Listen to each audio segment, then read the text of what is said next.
لکه دا ته زمونږ د کور مخې ته دا خبره ولې غورځې؟ د ستاسو کور مخې ته خبرې نه غورځم ښه روان یم ډېران ته وړم دا نیمه ګوره په دې خولې به مې داسې والې ګوره بله ورځ زمونږ کور مخې ته پرته وه خوا غورځوه ګورې ته بدماشي کې دې خوا شه دې خوا راشه شابه بدماشي دا ولې ولې ومې غورځم کنه زه خو ډېر پلار شوی او کنه ګورې خلاصې به سمول نه کې ګورې اوس خو مې د دار اور چت کړی دی ملاله به مې د ډېر رښتې یو ګورې چت که ده یو چت که دینګله وانه ته به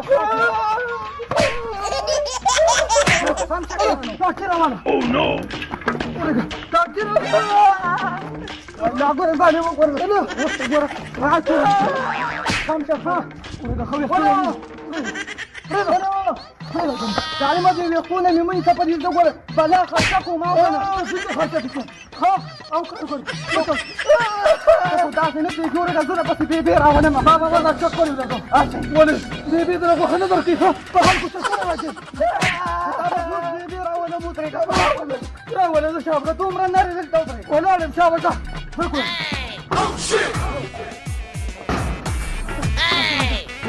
زه بېبې خو سمه بدماش یم رامنډه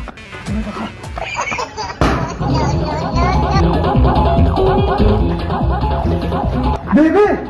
ته بچې ولې خیر شه بېبې هغه توتي ګل زمونږ کور مخې ته خزره غورځولم او ته دلته خزره مه غورځوه عمرې ته رالې لاس راواچو ویې والم د توتي ګل ته جوړه چې تی ووالې یا بچې د سره پته له زموږ منډه ولا ورخه روانه ته مولا دې د سره خلاص کړې د تاسو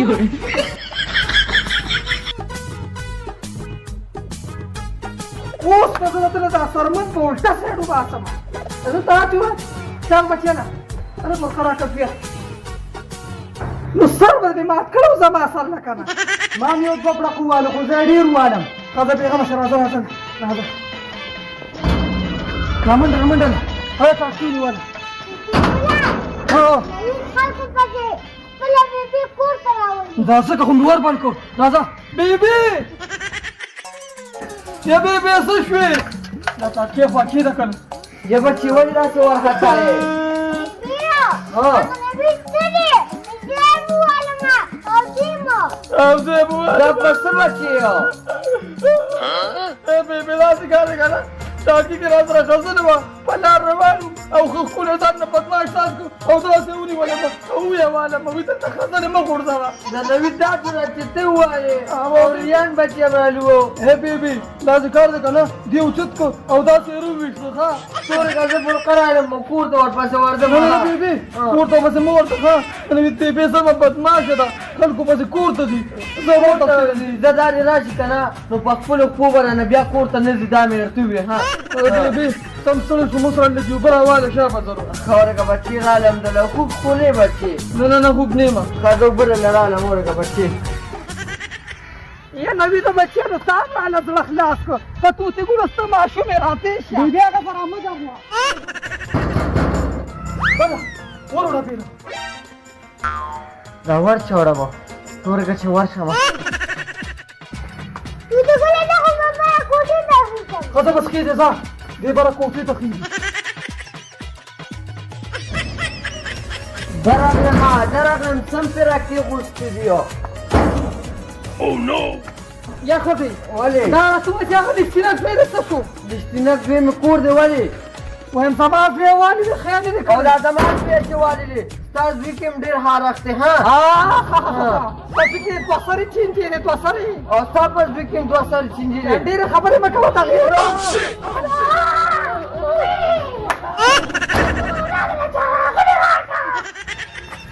توتې ګوله څه شوې اوس روزه که نه اوس د کار یم تا نه زه دا دوه دېرش غاښونه وباسم په یو څو کوچ ته څه شوې څه شوې اوس ګروپ شو د چا له غاښونه وباسم دا دی دا ما نه دا وېښته څنګه نیولي تا ته ویم تاسو ته ما څه کوله او که تا دا وېښته څنګه نیولي وکړه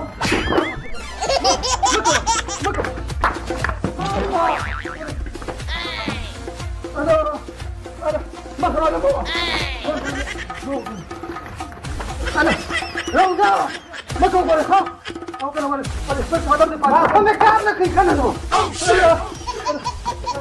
وای بیبي دا زیادې غواړې غواړو پرېږدې مکو صادر بندوق پرې ښه اوس پورې نه پرېږدم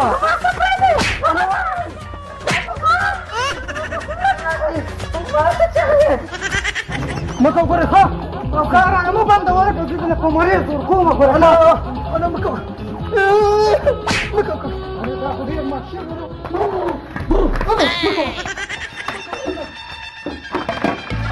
哎呦我的妈！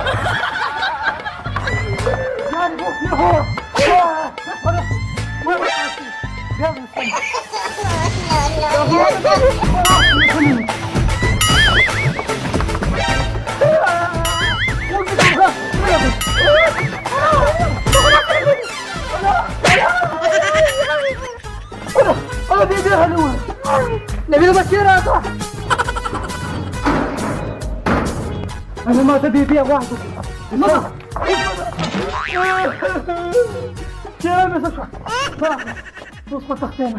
اللہ تو تی گولا بچے پریکشن میں ہائی شو کرا سر میں کار نہ کئی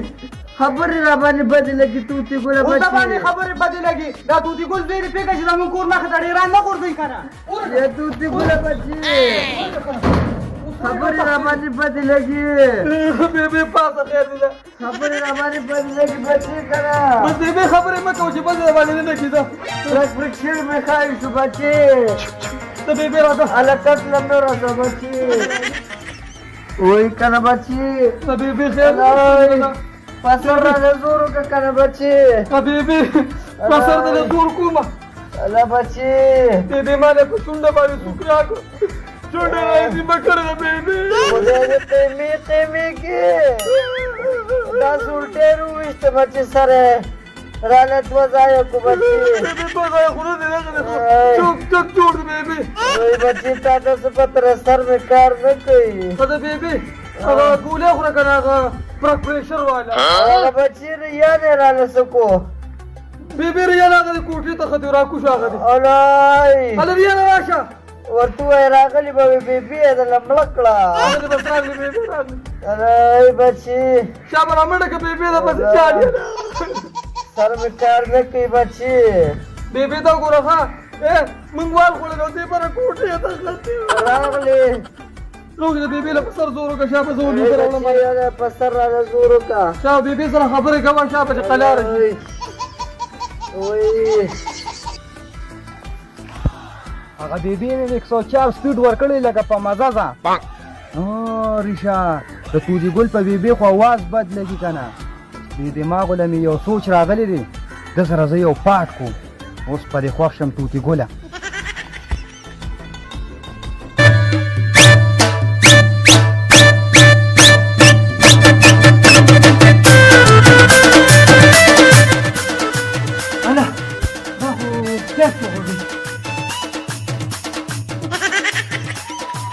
اولائی بچی دا چو لگو بی بی بار سر میں ٹوپو نہ ہوئی ورطو ہے بنکا بی بی بس اور سے موڑ شابائی اولا بداو چکتا وادی شنا بی بی اولائی دا چو لگو ورطو ہے بنکا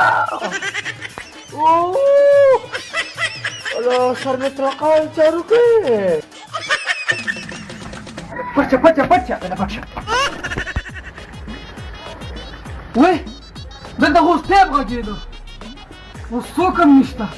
زم چی بی بی تو ویما رمزا خدا دا ٹیپ لگ بند شو دا سر دڑ میں لگ کم شو بی بی بار خو اس سوکم نو بس دا بچرتا گاونڈیانو لگو لے بچے دا بچرتا جنج روانو بی بی آو کنا آو کنا سپتا لگی دا ہاں بیا ورد اولا دا خو پیاو لگی رو بی بی دا سنگا چل دی تو گورا کنا بچی دا بی بی پیریان چلتا لی اولا ورشا بچی سر دڑ میں بیا چالو شو دا بی بی ورد لما اولا اولا اس سر میں کار میں پی Ulan bacı yaxşı.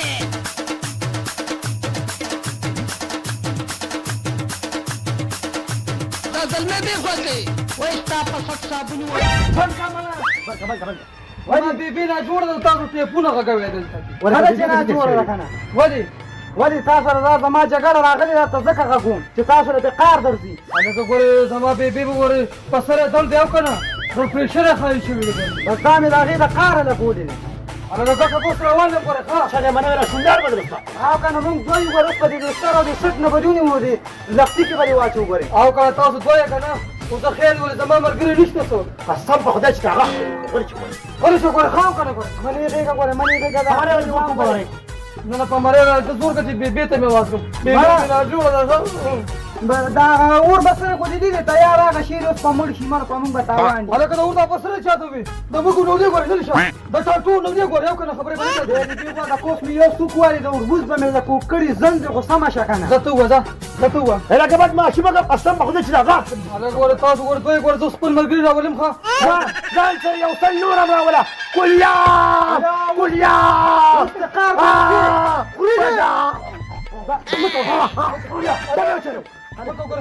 وليام ځان سره یو سل نور امر ولا ظالم خوري دا بل یو ځکه پټه پوره دي ځکه نه دا بخره ولم ولا ځان سره یو سل نور امر ولا ولم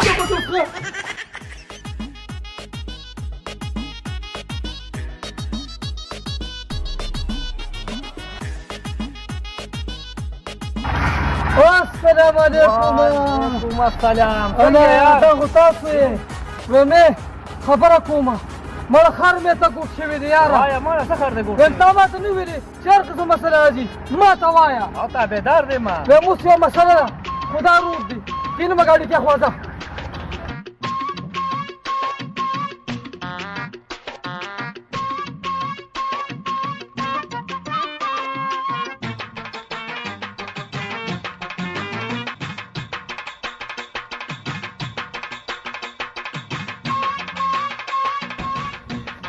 ها څه چل شوی دی ما خو کنه چل خنه دې شوی کنه چا سره مې جګړه کړې ده مړه نه مالا او خبره ده چا ته جنگ کړی کزه ته خیمه مې هغه ورځ راته ویلي و چې څه مسلې ما ته وایه ځکه تا پسې راغلم او تابعدار دی ما جنگ موږ په بیا اخلو بیګان هم درې غره بولي دي دا ځکه خو مې د الله نه غوښتي الله را مخې نه راوړي هم راځه چې ته وشو بره السلام علیکم وعلیکم السلام چېرته روان یې توتي ګوله مړه بس پرېږده یاره موږ پریشان یو ته چېرته روان یې ویم څه پریشان یې دا لالا به م لږ په کار راشي که نه ویمه نوید نه دی دوه کسه راپسې راغلي وو دا نه والم که نه اوس به پسې روان یې ووې نه والې ما ته وګوره بره ته نه ګوره هم به خرابوم دې بوله ما ته وې که راسره دې که نه ملګري مې نه ویم ولې نه سره نه ځمه چې اوس وخت کې په کار را نه شم بیا به کوم وخت په کار راځم به ډېرې خبرې او ستا یو څه چې لاړ شي او نور به ته پته ولګي ویم الټې ده لږ وړاندومه که نه بیا سپي پې ماتوم راځه راځې راسه هغه دې وشو پکې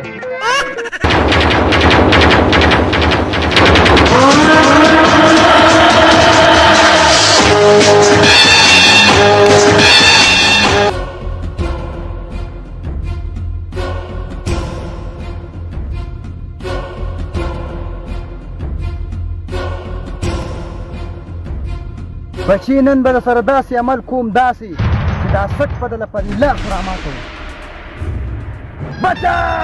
زه بدماش یمه زه ګنجګیر یمه ویمې تاسو ډېره ناجیزه ما سره کړې ده اوس به سره ګورم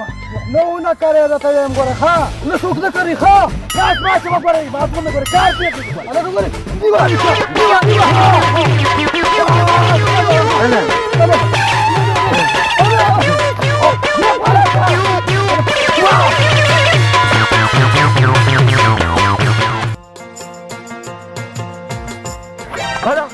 دا خو جګړه ده زه زما کار وشو ورځم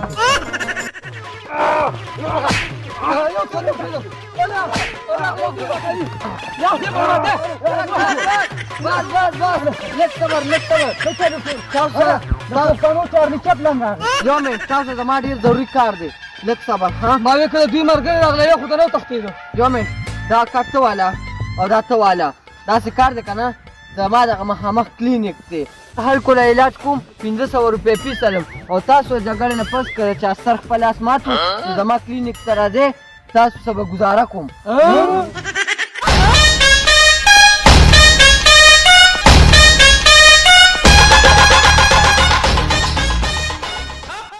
बिस्मिल्लाहिर्रहमानिर्रहीम। हम सब जानते हैं कि इस दुनिया में मर्द और औरत की जिन्स के अलावा एक तीसरी जिन्स भी पाई जाती है जिसे उर्दू में ख्वाजा सेरा, हिजड़ा, खुसरा, जनखा جبکہ عربی میں مخنث کہا جاتا ہے۔ سوال یہ پیدا ہوتا ہے کہ اللہ پاک نے قرآن کریم میں اشرف المخلوقات میں شامل اس تیسری جنس کو کیوں مخاطب نہ کیا؟ شادی شدہ جوڑے کون سی ایسی غلطیاں کرتے ہیں کہ ان کے ہاں خواجہ سرا پیدا ہوتے ہیں؟ کیا خواجہ سرا سے اسلام نے شادی کی اجازت دی گئی ہے؟ آئیے چلتے ہیں پہلے سوال کے جواب کی طرف۔ بے شک اللہ پاک ہی ساری کائنات کا خالق و مالک ہے، پھر ایسے کیسے ہو سکتا ہے کہ وہ اپنی مخلوق میں موجود اس تیسری جنس کا ذکر نظر انداز کر دے؟ یہ محض غلط فہمی ہے جو کہ مذہبی اور معاشرتی اکابرین نے ہمارے اندر پیدا کی ہوئی ہے۔ آئیے اس مسئلے کے حل کے لیے مشہور سائنسدان ہیری کلین فیلٹر کی تھیوری کو دیکھتے ہیں۔ اس نے ایک بیماری دریافت کی تھی جس کا نام اس نے اپنے نام پر یعنی کلین فیلٹر سنڈروم رکھا۔ اس بیماری کے مطابق عورت اور مرد کی طرح خواجہ سرا کوئی تیسری جنس نہیں بلکہ یہ ایک جسمانی بیماری ہے۔ اللہ پاک نے انسان کو مرد اور عورت کے ہی روپ میں پیدا کیا ہے، لیکن جس طرح دیگر پیدائشی بیماریوں کی وجہ سے بچہ اندھا، گونگا اور بہرا پیدا ہو سکتا ہے، تو اسی طرح کروموسومز ایکس اور وائی کی تعداد کے عدم مطابقت کی وجہ سے بچے کے جنس کا تعین بھی نہیں ہو پاتا، جس سے بچہ پیدائشی طور پر ایب نارمل پیدا ہو جاتا ہے۔ ہر انسان میں 23 کروموسومز کے جوڑے پائے جاتے ہیں اور ہر جوڑا 2 کرومٹین پر مشتمل ہوتا ہے۔ اس طرح مجموعی طور پر ایک انسان میں 46 کرومٹین پائے جاتے ہیں۔ بعض اوقات کروموسومز کی تبدیلی کے وقت مردوں میں 1 سے زائد کرومٹین ایکس پیدا ہو جاتا ہے۔ اس طرح مردوں میں 46 کی بجائے 47 کرومٹین بن جاتے ہیں۔ سائنسدانوں کے مطابق ہر 500 میں سے ایک مرد یہ 47ویں کرومٹین پیدا کرتا ہے، اور بچے کی پیدائش کے وقت اگر یہی 47واں کرومٹین جو کہ باپ کی طرف سے ایکس ایکس یا ایکس وائی کی شکل میں ماں کے کرومٹین ایکس سے جوڑا بنا لے تو بچہ پیدائشی طور پر ٹرانسجینڈر پیدا ہوتا ہے۔ یہاں یہ بات واضح کر دیں کہ ماں کی طرف سے ہر صورت میں ایک ہی کرومٹین ایکس آتا ہے، جبکہ باپ کی طرف سے ایکس اور وائی دونوں میں سے کسی ایک نے آنا ہوتا ہے۔ لیکن اگر بدقسمتی سے باپ کی طرف سے ماں کو دونوں ایکس اور وائی کرومٹین مل جائیں تو پھر وہ ماں کے ایکس کے ساتھ مل کر ایک ایسا بچہ پیدا کرتے ہیں کہ جس کی ساری زندگی سزا بچے اور ماں کو دی جاتی ہے، جبکہ یہ تحفہ تو باپ کا ہوتا ہے۔ لیکن اسلامی نقطہ نظر سے امام ابو الفرات طرطوسی کتاب تحریم الفواحش میں حضرت ابن عباس سے ایک روایت نقل کرتے ہیں کہ حضرت ابن عباس نے فرمایا ہجڑے جنات کی اولاد ہوتے ہیں۔ کسی نے حضرت ابن عباس سے دریافت کیا یہ کیسے ہو سکتا ہے؟ تو آپ نے فرمایا اللہ اور اس کے رسول نے آدمی کو حالت حیض میں بیوی سے مباشرت کرنے سے منع کیا، لیکن جب آدمی حالت حیض میں بیوی کے پاس آتا ہے تو شیطان عورت کی طرف سے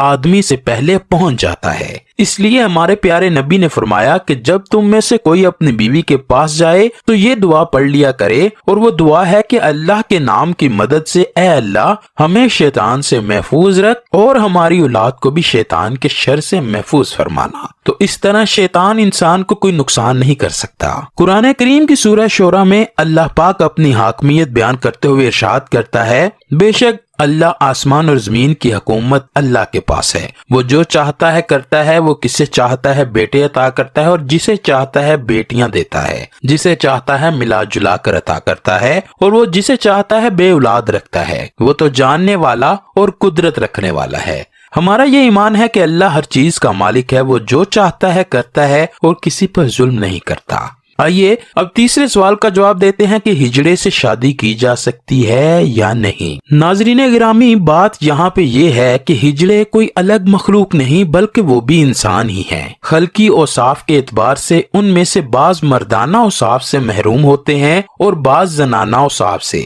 یہ انسان کی تخلیق کے وہ عیب ہیں جو اللہ نے ان میں ایسے ہی رکھے ہیں جیسے ہم بعض لوگوں کو انسانی اعضاء سے معذور پاتے ہیں۔ یہ نقائص امتحان کے لیے انسان میں رکھے جاتے ہیں۔ ایک انسان جو کہ معذور ہونے کے باوجود کامل عقل و شعور رکھتا ہے تو اس کا امتحان صبر کا امتحان ہے۔ خنثی مشکل یعنی जिस शख्स में मर्द और औरत की अलामत बिल्कुल मसावी बराबर हों, उससे किसी लड़के या लड़की का निकाह शरन जायज नहीं। अलबत्ता खंसा गैर मुश्किल यानी वो खंसा कि जिसमें मर्दाना कुव्वत और अलामात गालिब हों तो शरन मर्द शुमार होने की वजह से उसका किसी लड़की से निकाह, और अगर उसमें जनाना सलाहियतें और अलामात गालिब हों तो उसका किसी मर्द से निकाह शरन भी जायज और दुरुस्त है। एक दफा एक शख्स बाबुल इल्म अमीरुल मोमिनीन हजरत सैयदना मौला अली की बारगाह में हाजिर हुआ और अर्ज करने लगा, ए अमीरुल मोमिनीन, मेरा भाई एक ख्वाजा सरा की मोहब्बत में गिरफ्तार है।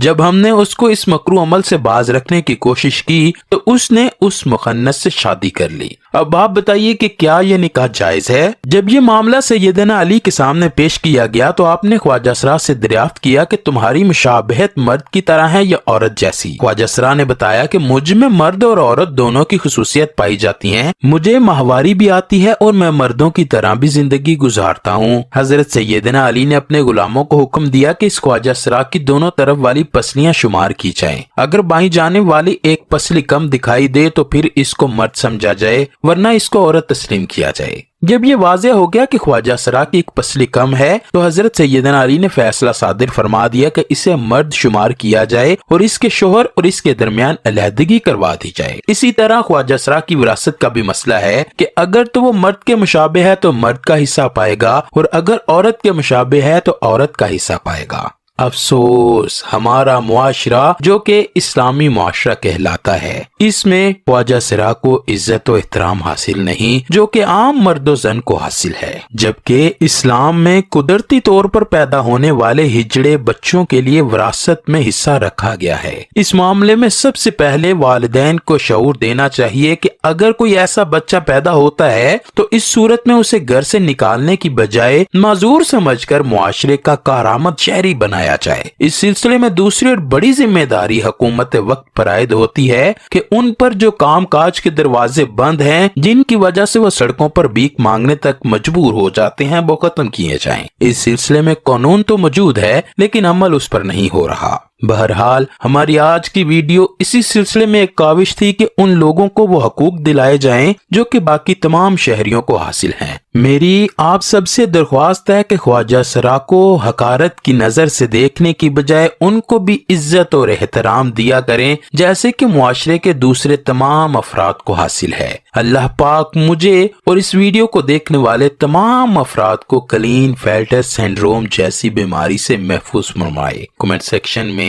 आमीन जरूर लिखिएगा।